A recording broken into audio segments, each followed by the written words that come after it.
तुम्ही नवस केलेला आहे ते अर्धवट आहे, परंतु ते आठवत नाही, मग अशा वेळेस काय प्रसंग केला पाहिजे? जर माता भगवतीला नवस केलेला असेल, अशा काही गोष्टी निघत असतील, तर देवीचा जो नवस असतो तो फेडण्याच्या वेगवेगळ्या परंपरा आहेत.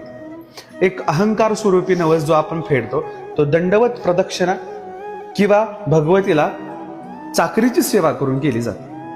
परंतु जे षोडशोपचार विधीतली सेवा आहे ती देवीला महावस्त्र, नैवेद्य, अभिषेक इत्यादी वस्तू करून केली जाते. मग देवीने स्वप्नात येऊन दृष्टांत द्यावा किंवा आमच्या स्मरणशक्तीत ते नवस पूर्ण आठवावा.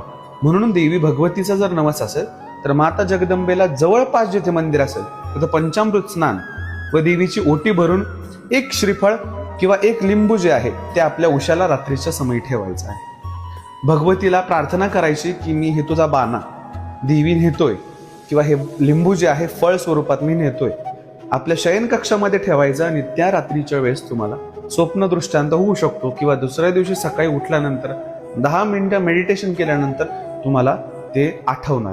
आणि ह्या दोन्ही गोष्टी करून जर तुम्हाला आठवलं ना, यथाशक्ती आपल्या परिस्थितीनुसार आपण ज्या गोष्टीसाठी भगवतीला मागणं टाकलं आहे त्याच स्थितीनुसार आपण मंदिरात दान केलं पाहिजे. ओम काय.